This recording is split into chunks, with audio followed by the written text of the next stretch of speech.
नमस्कार दोस्तों, आप सभी का स्वागत है। आपके अपने YouTube चैनल मानव जीवन में दोस्तों, लाइफ में सभी आगे बढ़ना चाहते हैं और लाइफ में आगे बढ़ने के लिए हमें रोज ही कुछ नया सीखना चाहिए और आगे बढ़ना चाहिए। तो चलिए आज की प्रस्तुति शुरू करते हैं। दोस्तों, फाल्गुन पूर्णिमा पर लगने जा रहा है साल का पहला चरण तक 2 साल 2024 का पहला चंद्र ग्रहण होली के दिन 25 मार्च को लगेगा। और अगर इस दिन आप दीपक से जुड़ा ही उपाय कर लेती है तब की सभी मनोकामनाएं पूरी हो जाएं और आपके मृत्युदंड, पितृदोष, महाकाल, ठोस नजर दोष, शनि दोष, भकूट दोष सब कुछ होगा खत्म, किस्मत पर लग जाएंगे। शायद मां लक्ष्मी दौड़ी दौड़ी चली जाएंगी, कंगाल पी होंगे धनी। आज हम आपको बताएंगे दीपक जलाने के कितने सारे फायदे आपको अपने जीवन में मिलते हैं और किस प्रकार आपको टिप्पणी जलाना चाहिए, कौन सी दिशा में, जिससे आप बहुत ज्यादा तरक्की प्राप्त कर और आप अपने जीवन में सभी बाधाओं को खत्म कर। कहने का तात्पर्य यह है कि इस दुर्लभ संयोग में दीपक से जुड़ी ये अचूक उपाय आपको धनवान बनाने के साथ साथ आपके घर की सारी तकलीफों को दूर कर देगा। चाहे वो आपकी पुरानी बीमारी हो या बुरी से बुरी नजर, इस एक उपाय से आपके सभी पितृदोष, नजर दोष, शत्रु का भी नाश हो जाएगा। बस आपको सच्चे मन से श्री हरि विष्णु का नाम लेते हुए इस उपाय को बिना बताए चुपचाप करना हो।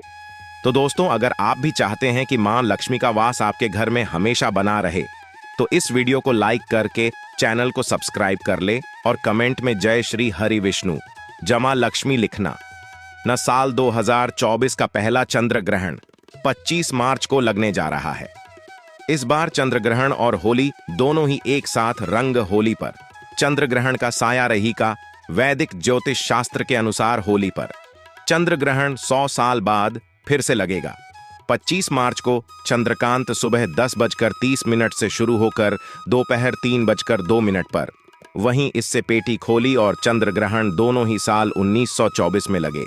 साल का यह पहला चंद्र ग्रहण एक उपछाया चंद्र ग्रहण होगा जो करीब 4 घंटे के आसपास पत्र। चंद्र ग्रहण एक प्राकृतिक घटना है जिसमें पृथ्वी, सूर्य और चंद्रमा के बीच से गुजरती। ऐसे में हमें चंद्रमा की सतह पर छाया देखने को। अब यह भी बता दें कि यह घटना केवल पूर्णिमा के दौरान ही घटित हो सकता। इसके साथ ही 25 मार्च को सूर्य राहु मीन राशि में, शुक्र मंगल और शनि कुंभ राशि में विराजमान होंगे। गृह नक्षत्र की शुभ स्थिति से कई लोग लाभान्वित। दोस्तों, आपको बता दें कि फाल्गुन पूर्णिमा पर साल का पहला चंद्र ग्रहण लग रहा है। तो फाल्गुन माह के कृष्ण पक्ष की पूर्णिमा तिथि 24 मार्च को सुबह 9:54 पर शुरू। इस तिथि के समर्पित 25 मार्च को दोपहर 12:29 पर। ऐसे में फाल्गुन पूर्णिमा का व्रत 25 मार्च को पूर्णिमा का व्रत पूर्णिमा तिथि में चंद्रोदय वाले दिन रखते हैं, जबकि फाल्गुन पूर्णिमा का स्नान और दान 25 मार्च को होगा। पूर्णिमा के दिन पवित्र नदी में स्नान, लक्ष्मी नारायण की पूजा का विशेष महत्व है। लेकिन फाल्गुन पूर्णिमा पर चंद्र ग्रहण का साया रहेगा। तो आज की जो वीडियो है पूरी तरह से संध्या वंदन पर आधारित है। शाम के समय जो आप संध्या वंदन करते हैं, पूजा आराधना करते हैं, दीप प्रज्वलित करते हैं, वह किस प्रकार से आपको करना है कि इस नियम का पालन करना है। मतलब आज की वीडियो पूरी तरह से आपके प्रश्नों पर आधारित है, जिनका उत्तर मैं आपको शास्त्रों के अनुसार देने का पूरा प्रयास करूंगा। तो वीडियो को पूरा जरूर देखें और अगर आपको आज की वीडियो अच्छी लगे तो इसे लाइक जरूर कीजिए, क्योंकि आपके लाइक्स और आपके कमेंट मेरे लिए बहुत महत्वपूर्ण होते हैं। यह एकमात्र जरिया है जिससे मुझे पता चलता है कि आपको यह वीडियो अच्छी लगती है और आपके लिए यह वीडियो उपयोगी है। तो अगर वीडियो अच्छी लगती है तो लाइक जरूर करें। इसके साथ ही कमेंट बॉक्स में भगवान श्री राम के का जयकारा भी जरूर लगाएं। इससे आपको सकारात्मक ऊर्जा की प्राप्ति होती है। और अगर आपका कोई भी सुझाव हो, कोई भी प्रश्न, कोई विशेष वीडियो देखना चाहते हैं तो उसके लिए भी कमेंट बॉक्स में जरूर लिखें। और चैनल पर पहली बार आए हैं, अगर अभी तक आपने चैनल को सब्सक्राइब नहीं किया है तो आज की वीडियो अगर आपको अच्छी लगे तो चैनल वास्तुशास्त्र को सब्सक्राइब जरूर कर लीजिए और बेल आइकन को भी प्रेस कर लीजिए। इससे यह होगा कि इस चैनल पर जो नई वीडियो अपलोड होंगी वह आपको सही समय पर प्राप्त होगी। तो सबसे पहले बात करते हैं किशन झा, दीपक प्रज्वलित करने से पहले, मतलब शाम को पूजा करने से पहले क्या स्नान करना आवश्यक है। देखिए, शास्त्र के अनुसार पूजा में शुद्धता आवश्यक होती है। तो जब हम सुबह पूजा करते हैं तब तो स्नान करना अत्यंत आवश्यक होता है। सुबह बिना स्नान की जा नहीं करना चाहिए। लेकिन शाम की पूजा आप हाथ मुंह धोकर भी कर सकते हैं, जरूरी ही है आप स्नान करें। अब देखिए, आप चाहे तो वस्त्र भी बदल सकते हैं या फिर आप सिर्फ हाथ मुंह धोकर कुल्ला करके भी पूजा कर सकते हैं। अब देखिए, जैसे कि आपको शाम के समय पूजा करनी है तो दिन में भी आप शुद्धता का ध्यान रखें। जैसे कि आप जब भी टॉयलेट जाते हैं, बाथरूम जाते हैं, तब उस समय शुद्धिकरण जरूर कीजिए, कुल्ला जरूर करना चाहिए। हर बार जब आप बाथरूम जाते हैं तो अगर आप दिन भर शुद्धिकरण का ध्यान रखते हैं तो शाम के समय बिना स्नान किए भी सिर्फ हाथ पांव की पूजा कर सकते हैं और चाहें तो स्नान भी कर सकते हैं। जैसे कि गर्मियों के दिन है तो शाम के समय भी आप स्नान करके पूजा कर सकते हैं। तो बहुत सारी चीजें आप स्वयं भी अपने विवेक से निर्धारित कर सकते हैं। अगला प्रश्न है आपका कि शाम की पूजा में दीपक इस समय जलाना चाहिए। तो देखिए, शाम को जो पूजा का समय होता है वह गोधूली बेला का समय होता है, प्रदोष काल का समय होता है। मतलब जी, समय सूर्य अस्त हो रहे होते हैं। उस समय हमारे घर में दीपक प्रज्वलित हो जाना चाहिए। अब जैसे कि आप लोगों के प्रश्न आते हैं कि कितने बजे दीपक जलाना चाहिए शाम को, तो देखिए, शाम को सूर्यास्त का समय हर मौसम में अलग अलग होता है। कभी जैसे कि सर्दी दिया चल रही होती है तो 4:30 पर भी सूर्यास्त हो जाता है। कभी कभी 5:30 तक भी सूर्यास्त हो जाता है। जैसे गर्मियों का मौसम है तो 6:30 से लेकर 7 बजे तक ऐसे ही सूर्यास्त का समय होता है। कई बार 7:30 का टाइम हो जाता है।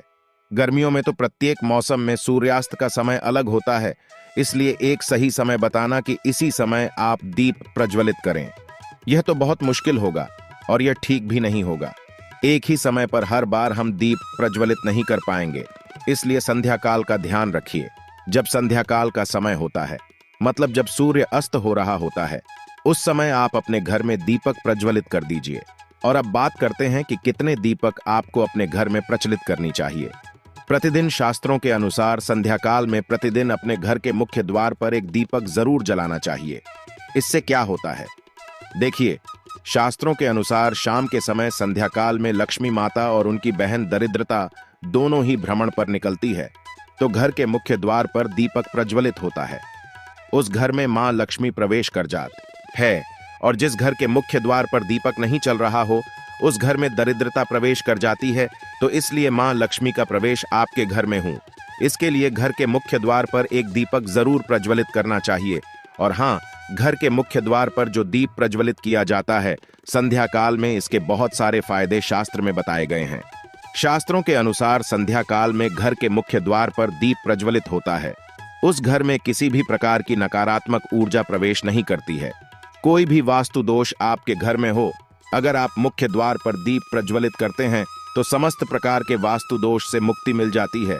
और अगर आपके घर में पितृदोष है जिसकी वजह से परेशानियां आपके घर में बनी हुई है, तो घर के मुख्य द्वार पर जो हम दीप प्रज्वलित करते हैं इससे घर का पितृदोष भी समाप्त हो जाता है।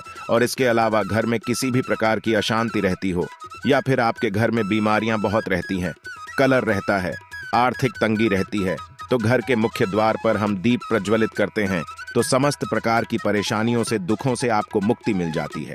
इसलिए घर के मुख्य द्वार पर दीप प्रज्वलित करना अत्यंत आवश्यक होता है। तो शास्त्रों के अनुसार घर के मुख्य द्वार पर एक दीपक अवश्य ही होना चाहिए। और बाद कई दूसरे दीपक की तो दूसरा दीपक आपको अपने घर की तुलसी के पास प्रज्वलित करना चाहिए। शास्त्रों के अनुसार अगर शाम के समय संध्या काल में तुलसी की जड़ के पास अंधेरा रहता है, ऐसे घर में दरिद्रता का स्थायी वास जा आता है। और जिन घरों में शाम के समय तुलसी के पास दीप प्रज्वलित किया जाता है, ऐसे घर में लक्ष्मी का वास होता है। श्री हरि विष्णु सहित महालक्ष्मी ऐसे घरों में वास करती है, तो प्रयास करना चाहिए कि शाम के समय तुलसी के पास एक दीपक अवश्य प्रज्वलित करें। बात करें अगले दीपक की, शाम के समय अपने घर के ईशान कोण में, मतलब जहां पर भी आपने अपने घर का मंदिर बनाया हुआ है, उसी स्थान पर घर के मंदिर में दीपक अवश्य प्रज्वलित कीजिए। 2-3 दीपक आपको प्रतिदिन जरूर प्रज्वलित करनी चाहिए। और अगर आप तीनों दीपक प्रतिदिन प्रज्वलित करते हैं तो विश्वास रखिए, आपके घर की बहुत सारी परेशानियां वह यहीं समाप्त हो जाती हैं। और अब बात करते हैं अगले प्रश्न के बारे में, जो आप लोगों के हमेशा प्रश्न आते हैं कि दीपक किस चीज से प्रचलित करना चाहिए, सरसों का तेल डाल सकते हैं या नहीं, या फिर तेल प्रयोग करना चाहिए, या फिर शुद्ध घी का, गाय के घी का, किस चीज से हम दीपक प्रज्वलित करें। तो देखिए, शास्त्रों के अनुसार सरसों के तेल का दीपक हर जगह प्रज्वलित नहीं करना चाहिए। सरसों का तेल कड़वा तेल कहा जाता है, इस तेल को हम प्रज्वलित करते हैं शनिदेव के लिए। शनिदेव के लिए अगर आप दीप दान करते हैं शनिवार के दिन तो आपको सरसों तेल का दीपक प्रज्वलित करना चाहिए। और आप चाहे तो जैसे कि पीपल का वृक्ष होता है वहां पर भी सरसों के तेल का दीप प्रज्वलित कर सकते हैं, या फिर भैरव देवता होते हैं उनके लिए भी तेल का दीपक प्रज्वलित किया जाता है। इसके अलावा कहीं पर भी सरसों तेल का दीप प्रज्वलित करने की बात शास्त्रों में नहीं कही गई है। शास्त्रों के अनुसार घर में ज्योति प्रज्वलित किया जाता है या किसी भी देवता के निमित्त जो हम दीप प्रज्वलित करते हैं उसने गाय का घी डालकर ही प्रज्वलित करना चाहिए। अब देखिए, ऐसे समय में जबकि गाय का शुद्ध भी नहीं मिल पाता है तब हमें क्या करना चाहिए। तब आपको गाय के घी के नाम पर जो भी मिल जाता है या फिर शुद्ध भी मिल जाता है उसका प्रयोग कर सकते हैं, या फिर आप चाहें तो तेल का दीप प्रज्वलित कर सकते हैं। तो प्रतिदिन जो आप दीपक प्रज्वलित करते हैं अपने घर में, चाहे आप घर के मुख्य द्वार पर प्रज्वलित करें या फिर तुलसी के पास प्रज्वलित करते हैं या फिर घर के ईशान कोण में प्रज्वलित करते हैं, सभी दीपक आप तिल के तेल या शुद्ध घी का प्रज्वलित करें। और हाँ, जब आप दीपक प्रज्वलित करते हैं जैसे कि मुख्य द्वार पर ज्योति प्रज्वलित करेंगे या फिर तुलसी के पास दीप प्रज्वलित करते हैं या फिर घर में भी जो दीप प्रज्वलित किया जाता है, तो ध्यान रखना चाहिए एक चीज का, कभी भी दीपक को सीधे जमीन पर नहीं रखा जाता है। दीपक रखते समय प्रतिदिन दीपक के नीचे थोड़ा सा आप चाहे तो चावल रख सकते हैं या फिर आप चाहे तो थोड़े से पुष्प रख सकते हैं। और हाँ, अगर आप दीपक के नीचे चावल रखते हैं तो इस बात का आपको ध्यान रखना है कि चावल अखंडित होना चाहिए, क्योंकि ऐसा माना जाता है कि अगर टूटे हुए चावलों का प्रयोग हम पूजा में करते हैं किसी भी प्रकार से, चाहे दीपक के नीचे रखकर करते हैं या फिर अक्षत के स्वरूप में करते हैं, तो इससे घर में दरिद्रता आती है। इसलिए अखंडित चावल होनी चाहिए अगर आप दीपक के नीचे रखते हैं तो। और जैसे कि कई लोगों के प्रश्न आते हैं कि प्रतिदिन जो दीपक के नीचे हम चावल रखेंगे तो उस चावल का अगले दिन क्या करना चाहिए। तो अगले दिन उठाक आप पक्षियों को डाल दीजिए, पक्षी उसे खा जाते हैं। और घर में जो आप ईशान कोण में दीप प्रज्वलित करते हैं, मतलब घर के मंदिर में जो दीपक प्रज्वलित किया जाता है, उस दीपक को आप किसी पात्र में भी रखे हैं, जैसे कि एक छोटी सी प्लेट ले लीजिए, उसी प्लेट में दीपक रख दीजिए और उस दीपक को हम प्रज्वलित करते हैं। मतलब घर के मंदिर में जो दीपक प्रज्वलित करेंगे वहां आप किसी पात्र में भी रख सकते हैं, लेकिन सीधे जमीन पर आपको कोई भी दीपक नहीं रखना, इस बात का ध्यान रखिए। और आपका अगला प्रश्न है कि शाम की पूजा करते समय किसी मंत्र का जप करना चाहिए। दीप प्रज्वलित करते समय दीप जलाने का मंत्र क्या होता है? तो देखिए, दीप जलाने का मंत्र मैं आपको बता देता हूं। आप अगर जप सकते हैं तो जरूर जब यह, लेकिन अगर आपके मंत्र नहीं जप पाते हैं तब भी शाम के समय जब आप दीपक प्रज्वलित करते हैं उस समय आप किसी भी मंत्र का जप कर सकते हैं। जैसे कि आप चाहे तो माता रानी कृष्ण कन्हैया के किसी मंत्र का जप कर सकते हैं। आपके कोई इष्ट देवता हो तो उनके मंत्रों का भी जाप कर सकते हैं। दुर्गा चालीसा का, हनुमान चालीसा का पाठ करते हुए भी आप दीप प्रज्वलित कर सकते हैं। मगर देखिए, जरूरी नहीं है कि आप दीपक जलाने वाला मंत्र ही पढ़ेंगे। किसी भी मंत्र को पढ़कर आप दीप प्रज्वलित कर सकते हैं, संध्या वंदन कर सकते हैं, क्योंकि शास्त्रों में कहा गया है कि मौन रहकर कभी भी पूजा नहीं करनी चाहिए। जो भी शुभ कर्म होते हैं वह मंत्र उच्चारण के साथ ही संपूर्ण किए जाते हैं, इसलिए मंत्रोच्चारण आवश्यक है। कोई भी मंत्र जपते हुए आप पूजा कर सकते हैं, संध्या वंदन कर सकते हैं। दीपक जलाने का जो शास्त्रों के अनुसार मंत्र है वह मैं आपको स्क्रीन पर भी दे दूंगा और पढ़कर बता देता हूं। मंत्र है शुभंकर होती कल्याण, हम आरोग्य धन संपदा, शत्रु बुद्धि विनाशाय गीत गाया, नमोस्तुते दीपों ज्योति पर, ब्रह्म दीप ज्योति जनार्दन दीपों, भारत में पापा संध्या दीपा नमोस्तुते का जब दीपक प्रज्वलित करते समय करने से कहा जाता है कि सभी प्रकार के पापों से मुक्ति मिल जाती है और दीप देवता जो होते हैं वह हमारे जीवन में प्रकाश करते हैं। तो बहुत आसान है, यह मंत्र अगर आप लोग नियमित पढ़ेंगे तो निश्चित ही आपको याद हो जाएगा और दीपक प्रज्वलित करते समय आप बिना देखे भी पढ़ पाएंगे। और अभी आप चाहें तो इसे किसी कागज पर लिखकर रख सकते हैं और घर के मंदिर में ही रख दीजिए जहां पर आपको दीपक प्रज्वलित करना है। तो जब आप दीप जलाएंगे तब आप इस मंत्र ओ देखकर पढ़ सकते हैं और कुछ दिनों में तो याद हो ही जाता है। तो यह है आज की वीडियो, जिसमें शाम की पूजा से संबंधित, शाम को दीपदान से संबंधित संपूर्ण जानकारी मैंने आपको शेयर की है। उम्मीद करता हूं वीडियो आपके लिए उपयोगी होगी। इसके अलावा भी अगर आपका कोई प्रश्न हो तो कमेंट बॉक्स में जरूर लिखें और यह वीडियो आपको कैसी लगी कमेंट बॉक्स में लिखकर जरूर बताएं। आज के लिए बस इतना ही इस वीडियो में दी गई जानकारी। अगर आपको अच्छी लगी हो तो प्लीज हमारे चैनल मानव जीवन को सब्सक्राइब करें, लाइक करें और हमारे वीडियो में अंत तक बने रहने के लिए धन्यवाद।